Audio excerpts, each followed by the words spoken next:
Bonjour à tous, chers Français, Françaises et tous nos amis francophones autour du monde. Je suis Gilles Mansillon et je viens à vous aujourd'hui brièvement pour faire une petite vidéo, pour faire un recap. On m'a demandé de faire un recap sur la nature de la matrice multidimensionnelle du sous-univers dans lequel nous vivons.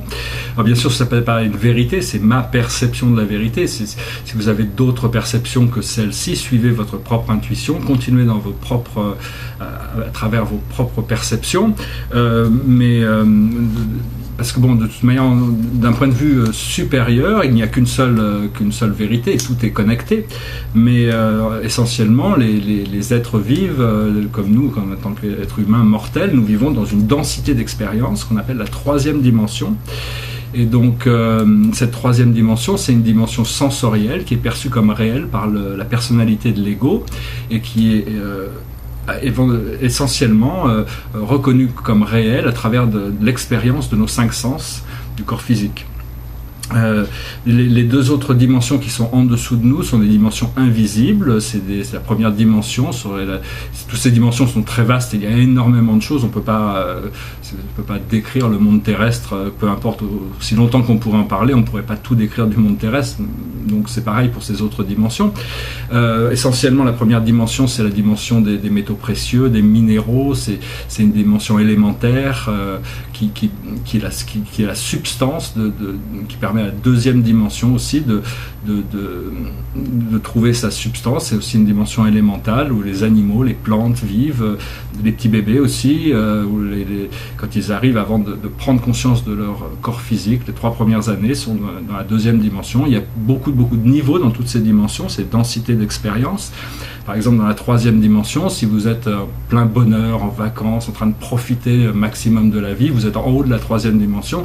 Si vous êtes en train de vous ennuyer ou bagarrer avec vous-même ou avec quelqu'un d'autre à propos de quelque chose, c'est que vous êtes plutôt en bas de la 3e dimension. Donc c'est juste une question de fréquence dimensionnelle, parce que l'idée, c'est d'arriver à élever sa fréquence vers des niveaux supérieurs de bien-être, de joie, de lucidité, de sérénité, pour arriver à se détacher pas du monde terrestre, mais de la compréhension de croire qu'il n'y a que ça de réel. Parce qu'en réalité, ces expériences sont juste des expériences, ça n'a rien il y a une continuité, mais il n'y a pas de substance réelle à la 3e dimension. La 4e dimension pourrait être interprétée comme la dimension des rêves, qu'on expérience complètement quand on dort, ou la dimension des émotions. Les plans astraux, la partie inférieure représente la somme des cauchemars, la partie supérieure représenterait le nirvana, le jardin du paradis, enfin les plans astraux. Mais éventuellement, il faut arriver à maintenir une fréquence émotionnelle relativement légère, agréable, pour arriver à se stabiliser dans la partie supérieure de la 4e dimension, c'est-à-dire rendre la majorité de nos rêves positifs. C'est assez important pour arriver de cultiver, d'essayer d'ignorer un petit peu les problèmes. Et si vous recevez des rêves qui sont un peu cauchemardesques ou des choses comme ça, que ce soit position éveillée ou même pendant la nuit, il y a peut-être un message dedans, mais il n'y a pas forcément de message dedans. Souvent, il ne faut même pas prêter trop d'attention, se laisser trop distraire par ces choses-là, et passer tout de suite à quelque chose de positif. La 5e dimension, c'est ce qui se passe en haut de la 4e. C'est une dimension cristalline de réalité qui est faite exclusivement de lumière, où toute chose est connectée à tout. Et puis on continue dans cette matrice. La 6e dimension, c'est la dimension de la géométrie sacrée. C'est un réservoir d'expérience, ou une dimension de la lumière harmonique, la dimension des flots du temps, où les flots du temps sont réalisés. Et la 7e dimension représente l'ascension complète de la personnalité individuelle, la dissension, c'est-à-dire c'est l'ancrage de la divinité dans de notre réalité. C'est la dimension des maîtres ascensionnés, et en haut de la 7e dimension s'ouvre le portail de l'infini, qui donne accès aux consciences collectives de l'univers, de notre groupe d'âmes, notre monade, notre famille d'âmes. Et la 9e dimension c'est une dimension qui est au-dessus, qui permet parce que bon, c'est les familles d'âmes qui dirigent quand même le flot de notre expérience ici, mais la 9e dimension On pourrait dire que c'est là où c'est une dimension plus angélique, où on vérifie que ces lignes temporelles sont bien en accord avec le plan divin.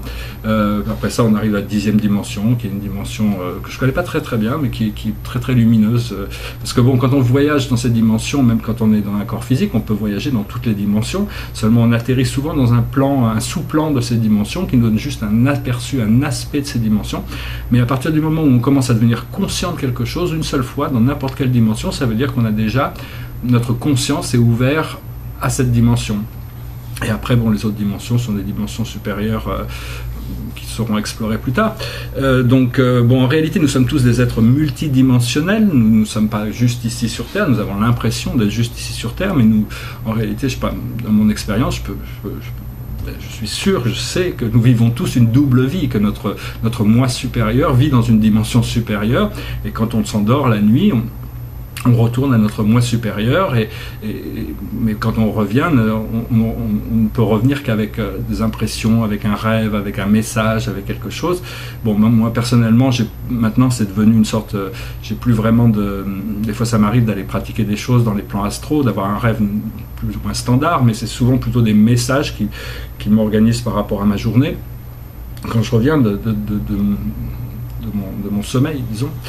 Et donc, parce que l'univers qu'on voit est fait de particules, l'univers de la 3e dimension est fait d'atomes et de particules. C'est un univers qui est relativement solide, mais en constante évolution, et on peut voir qu'il est grandiose quand il suffit de regarder à travers un télescope pour voir que la matière continue à l'infini, mais c'est pas tout ce qu'il y a. Tout l'univers est multidimensionnel, et il y a des réalités supérieures de conscience. C'est un petit peu comme si on avait une télévision et qu'on était toujours sur la même chaîne en sachant pas qu'on peut changer de chaîne et aller s'élever pour voir d'autres choses, mais ces choses-là vont devenir de plus en plus intégrées. Alors des fois on intègre cette information, des fois on est plein d'énergie, alors il faut libérer cette énergie, faire du sport ou souffler ou faut être créatif pour se décharger toute cette énergie, puis des fois on intègre et ça nous permet de nous renforcer, donc il faut arriver toujours à régulariser les énergies qui viennent à nous. Mais enfin bon, il y a vraiment un flot d'ascension qui est continu vers cette 5e dimension qui toute l'humanité est progressivement amenée pour arriver à réaliser sa nature éternelle de son âme, parce qu'on est tous des âmes éternelles qui vivons là-haut, mais qui avons fait des plans de vie ici, parce que c'est le fait de pouvoir oublier cette nature éternelle nous force à imaginer des choses et prendre des décisions, faire des choix qui fait avancer notre âme, et donc c'est pour ça qu'on a choisi de venir ici participer à cette aventure sur Terre. Mais en réalité, la matrice, il n'y a qu'une seule matrice qui compte, c'est la matrice la matrice divine qui englobe toutes les réalités, et qui, à l'intérieur de ces réalités, il y a toutes ces dimensions d'expérience, mais on n'est jamais limité par quoi que ce soit, et c'est toujours il n'y a pas, que ce soit l'astrologie ou quoi que ce soit, il y a pas, c'est juste nos propres limitations. C'est parce que on a vécu de nombreuses incarnations sur cette planète, et donc on a créé inconsciemment toutes sortes de choses dans les plans astraux, et puis quand on essaye de s'élever, on se retrouve à devoir récupérer des fois des parties qui ne sont pas forcément agréables, mais on a besoin de les récupérer, les transmuter pour s'élever plus haut, parce que sinon elles nous bloquent, elles créent un blocage.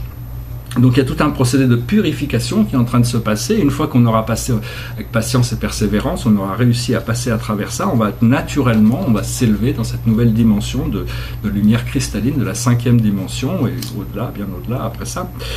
Et donc voilà, j'ai essayé de faire un petit récapitulatif de ces dimensions. Bon, après ça, l'univers est multidimensionnel. On peut noter que le centre galactique, a priori, maintient la 100e dimension, que la cour des plus hauts, des pères des constellations, maintient la 172e dimension, et que le centre de notre univers, la dimension la plus élevée, il y a la 300e dimension. Et au-delà, il y a plein de dimensions qui sont pas des dimensions de lumière, mais qui sont des dimensions plus spirituelles. Mais il faut passer à travers toutes ces dimensions pour arriver à avoir notre diplôme, pour pouvoir dépasser ces dimensions universelles qu'on appelle morantielles. Mais enfin, on n'est pas pressé. Et puis, à partir du moment où on atteint la 5e dimension, il n'y a plus que de la joie et du bonheur. Donc, on peut passer l'éternité à découvrir, à apprendre, à grandir. C'est juste que quand on est ici sur Terre, le temps peut nous paraître long parce qu'on n'est pas encore reconnecté à cette nature éternelle de notre âme qui est en réalité, nous avons cette énergie qu'on doit absolument reconnecter avec notre âme. Bon, pour ça, on fait de la méditation. On a de l'intention rien qu'avec notre intention, on change les choses, c'est-à-dire on a le pouvoir de changer les choses juste avec nos intentions, en faisant nos choix et en choisissant. Et le plus important de tous les choix qu'on puisse faire pendant une vie mortelle, c'est de choisir la vie éternelle. Le simple fait de croire que la vie puisse être éternelle nous met dans une position où on peut l'accepter et recommencer à recevoir ces informations. On ne peut pas forcer quelqu'un à choisir cette vie éternelle parce que si ça ne fait pas partie du programme, le programme doit être, chacun doit s'autodéterminer, doit s'autodéterminer par rapport à ses propres croyances, par rapport à son propre chemin, et il n'y a pas vraiment de jugement là-dessus, c'est juste qu'on doit, c'est un cheminement progressif, mais enfin on a tous des guides, des anges, c'est des êtres qui sont là pour nous aider, nous guider, nous assister, nous protéger. Et ces êtres sont un peu comme nous, mais ils font partie de notre famille d'âme, mais ils sont beaucoup plus près du divin que de l'humain, quoi. C'est des êtres que, dans toutes leurs actions, ils sont très spirituels. Ils ne peuvent pas vous décevoir ou vous mentir ou vous guider de manière. Ils sont là. Ils possèdent une sagesse qui leur donne l'autorité de vous guider, mais vous devez commencer à pouvoir connecter avec eux.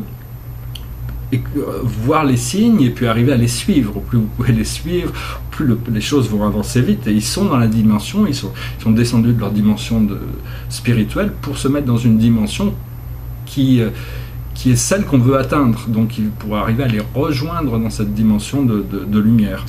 Mais ces dimensions existent maintenant, partout, toujours. C'est à l'intérieur de nous qu'on a besoin de transmuter nos énergies inférieures pour arriver à s'élever, bien que tout ça est relatif, parce qu'on n'a pas vraiment besoin de faire quoi que ce soit. On a besoin d'arrêter de penser et puis laisser le cœur, l'amour qu'il y a dans le cœur nous envelopper et nous conduire, nous guider. Il y a une intelligence dans le cœur qui dépasse toutes les autres intelligences. Voilà, j'espère que cette vidéo aura été intéressante pour vous. Je vous souhaite une excellente après-midi et puis je vous dis à très bientôt. Namasté.